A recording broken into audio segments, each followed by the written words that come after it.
2 सप्टेंबरचा GR रद्द करण्यासाठी मोर्चे काढले पाहिजे असं ओबीसी भटके विमुक्त महासंघातर्फे ओबीसी भटके विमुक्त आरक्षण बचावासाठी महत्त्वपूर्ण बैठकीत म्हणण्यात आलेलं आहे।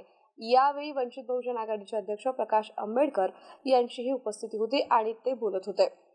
भानुदासराव चव्हाण मेमोरियल हॉलमध्ये ओबीसी भटके विमुक्त आरक्षण बचावासाठी बैठकीचं आयोजन करण्यात आलेलं होतं। ओबीसी मधील सर्व जातींनी एकत्र येऊन सत्ता स्थापन केली पाहिजे। त्याचप्रमाणे ओबीसी आरक्षण जर वाचवायचे असेल तर 2 सप्टेंबरचा GR रद्द झालाच पाहिजे। या बाबतीत मोर्चे निघायला पाहिजे असं त्यांनी सांगितलंय। ओबीसींनी स्वतः आत्मपरीक्षण केलं पाहिजे। 90च्या दशकात अगोदर ओबीसी मधून IAS IPS अधिकारी होते का? परंतु 90च्या दशकानंतर VP सिंह यांनी 27% आरक्षण लागू केलं। त्यानंतर ओबीसी तसेच मागासवर्गीयांचा विकास होण्यास सुरुवात झाली। असं म्हणून आरक्षण जर टिकवायचं असेल तर मागासवर्गीयांनी एकत्र यायला हवं असं यावेळी बोलण्यात आलंय।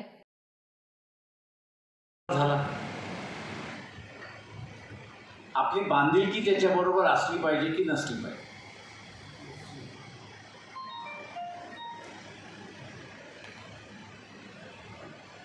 जे काही प्रचार केला जातो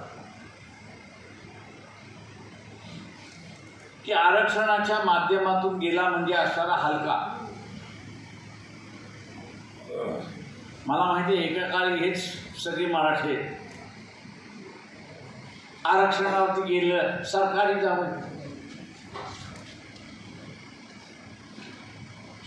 जावई म्हणून संबोधत होते आणि आज असताना हेच मराठे स्वतःहून सरकारी जावई व्हायला निघाले। मग इथल्या असणाऱ्या ओबीसीना मी विचारतो, तुम्हाला कसली लाज वाटते?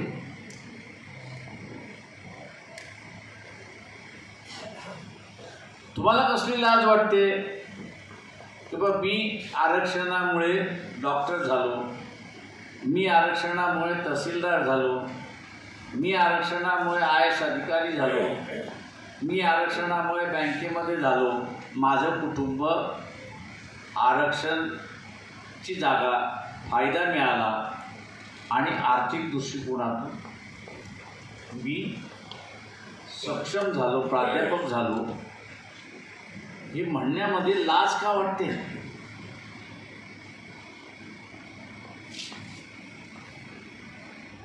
लाज का वाटते? हा स्वतःला आपण असं विचारलं पाहिजे की मला लाज का वाटते?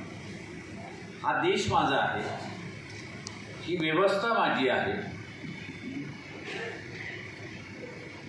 हा देश माझा आहे, ही व्यवस्था माझी आहे। या व्यवस्थेमध्ये जाण्याचा मार्ग हा आरक्षणाचा आहे। आरक्षण का आलं तर सवर्ण बरोबर घेत नाही म्हणून आलं।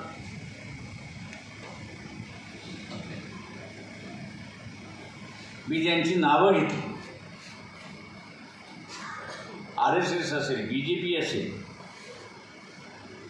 विश्व हिंदू परिषद असेल, बजरंग दल असेल,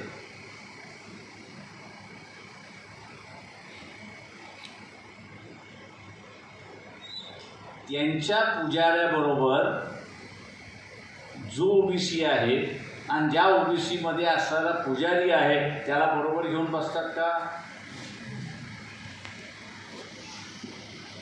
त्याला बरोबर घेऊन बसतात का? आता पूजा करायची म्हटल्यानंतर कोणाचं काहीच नुकसान होत नाही। पूजा म्हटली तर कोणाचं काहीच नुकसान होत नाही,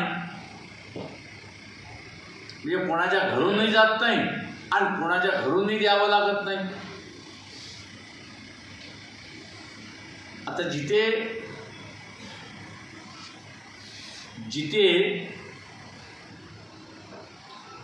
पूजेला सुद्धा